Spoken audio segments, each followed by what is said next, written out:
In 2014, an international survey team finished dragging ground-penetrating radar and magnetometers back and forth across the empty fields around Stonehenge. 14.5 square kilometers of ordinary Wiltshire grassland. They expected to confirm what everyone already knew: a famous ring of stones, standing alone on Salisbury Plain.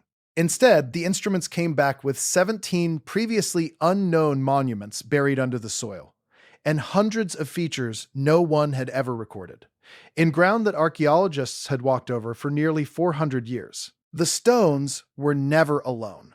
Just under 2 miles to the northeast, a ring more than 2 kilometers wide, hidden completely beneath the fields. A slab at the very center of the monument that, it now appears, did not come from anywhere nearby. And a legend, 900 years old, dismissed for centuries as pure fantasy.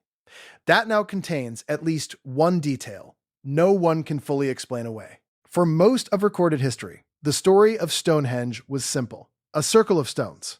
A mystery, yes, but a single mystery, standing in isolation. That version is now very hard to maintain, because every time a new instrument passes over this landscape, the monument gets bigger, older, and stranger. And the closer researchers look, the less it behaves like one monument at all. Start with the stones themselves. Stonehenge sits on Salisbury Plain, about 85 miles southwest of London, on a low chalk rise with clear horizons in every direction.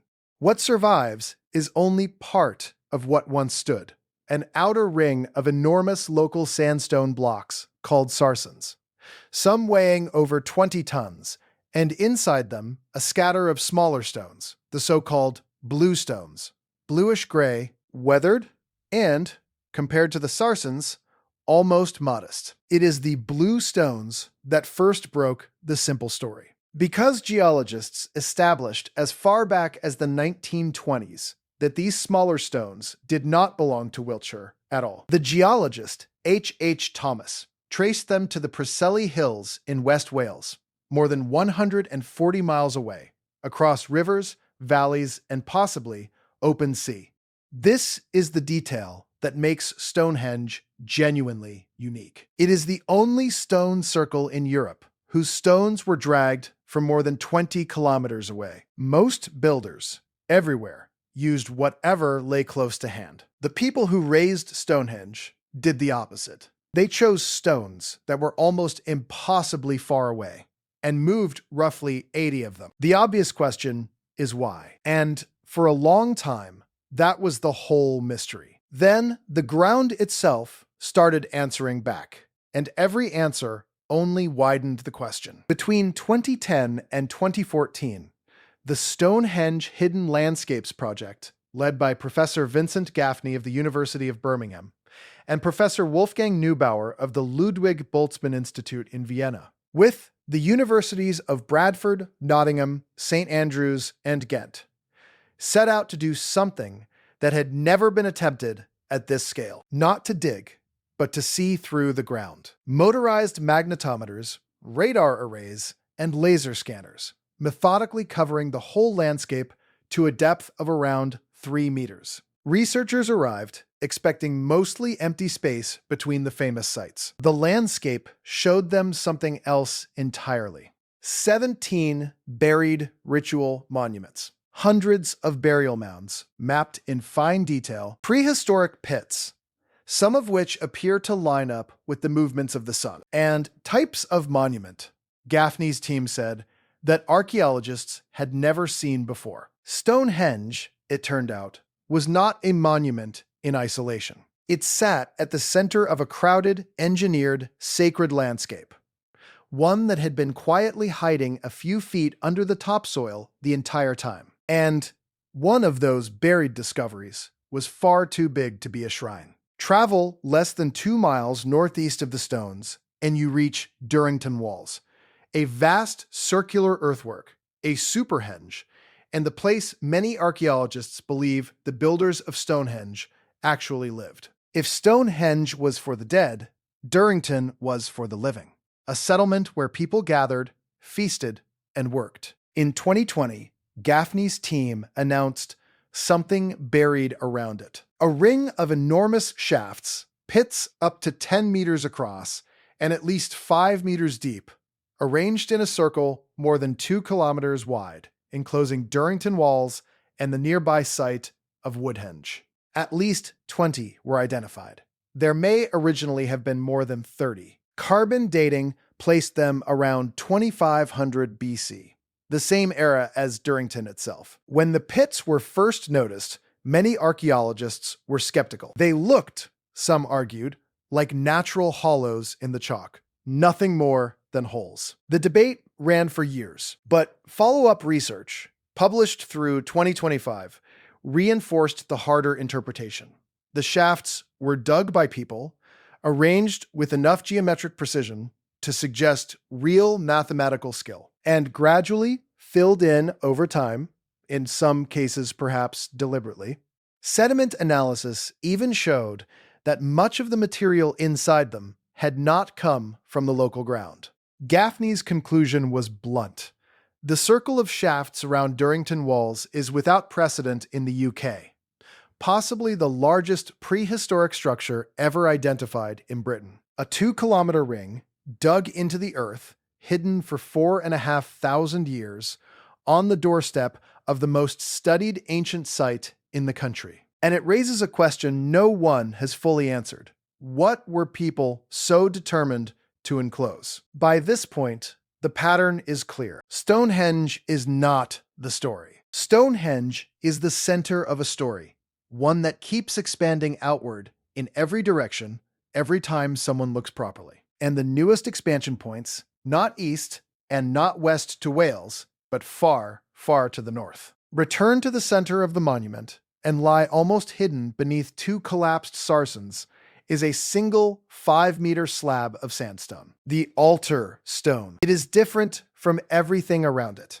not a sarsen, and it was long assumed one of the Welsh bluestones by association, simply because it sat among them. In 2024, a team led by geoscientists at Curtin University in Australia, publishing in the journal Nature, tested that assumption directly. They analyzed the age and chemistry of tiny mineral grains, zircon, apatite, rutile, locked inside fragments of the altar stone, building what amounts to a geological fingerprint. The fingerprint did not match Wales. It matched the Orcadian Basin, a stretch of northeast Scotland reaching up toward the Orkney Islands, more than 750 kilometers away. Sit with that, a 6-ton stone at the heart of a monument in southern England appears to have been transported from the far north of Scotland, probably by sea, in an age before the wheel had arrived in Britain.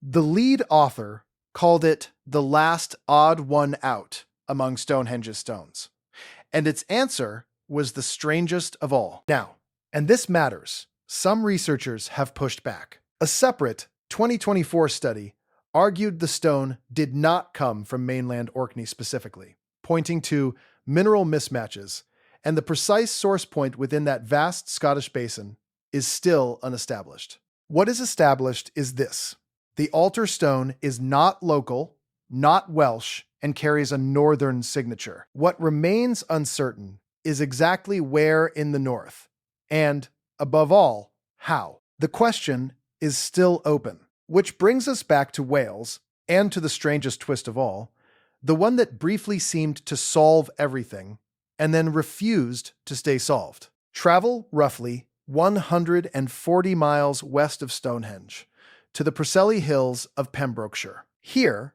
on windswept ground, a UCL-led team under Professor Mike Parker Pearson located the actual outcrops the bluestones were quarried from. Carn Godog and Craig Rosie Felon, complete with abandoned stone wedges and hammerstones. They dated quarrying activity to around 3,400 and 3,200 BC. And that created a genuine puzzle. Because the bluestones don't appear to have been raised at Stonehenge until around 2900 BC, perhaps 5 centuries later, Parker Pearson found it unlikely people spent 500 years dragging stones east. Far more likely, he argued, the stones first stood in a monument near the quarries. One later dismantled and moved. So the team went looking for a lost Welsh stone circle. And about 3 miles from the quarries, at a site called Wan Mon, they found an arc of 4 remaining stones and buried stone holes where others had once stood, arranged in a circle. Its diameter appeared to match the enclosing ditch at Stonehenge. It seemed to align on the midsummer sunrise, and one empty hole had held a stone with an unusual pentagonal cross-section, a shape matched, they said, by only one blue stone at Stonehenge, Stone 62. For a moment, it looked like proof. A 900-year-old medieval legend had claimed Stonehenge was built from an older circle carried from elsewhere. Here, seemingly, was that grain of truth. The media called Stonehenge a second-hand monument. Then, the geology arrived. 2 studies in 2022 tested the actual chemistry of the Wan Maon stones against Stone 62. They did not match. The unspotted stones at Wan Mon traced to a different local outcrop. Stone 62 traced to somewhere else entirely, several kilometers east. And the researcher Brian John, among others, has argued the Wan Mon Stonehenge link does not hold at all. So, was the mystery solved? In one sense, yes. The bluestone quarries are real and confirmed. We know where the stones came from. But the beautiful story of a single Welsh circle picked up and carried whole to Salisbury Plain is, at best, unproven and disputed by the people best placed to test it. The discovery didn't close the mystery. It widened it. So, what was Stonehenge actually for? Every major theory captures part of it, and none captures all. One holds it was a monument to the ancestors and the dead. The stones as permanence, a place set apart from the world of the living at Durrington. Another emphasizes astronomy, the undeniable alignment on the solstices, the pits that track the sun. A third sees it as a place of ceremonial procession.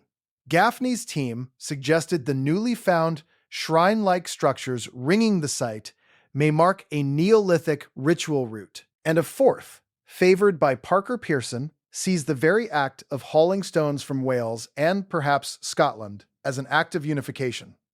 Distant communities across Britain binding themselves together in one shared monumental place. The evidence supports pieces of all of them. It settles none.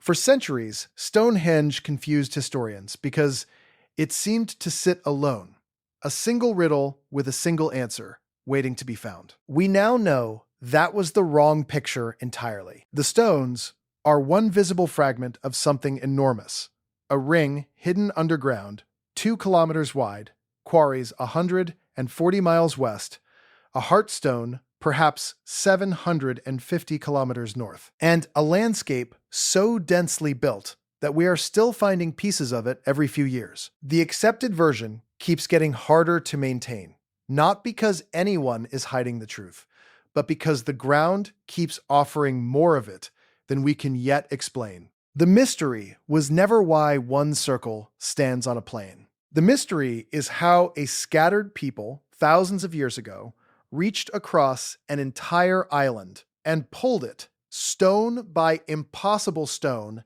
into one place. And the surveys aren't finished. New scans of the Stonehenge landscape are already underway, and the last decade suggests they will find things no one expects. If you want to be there when the ground gives up its next secret, subscribe, because the next instrument is already crossing the field.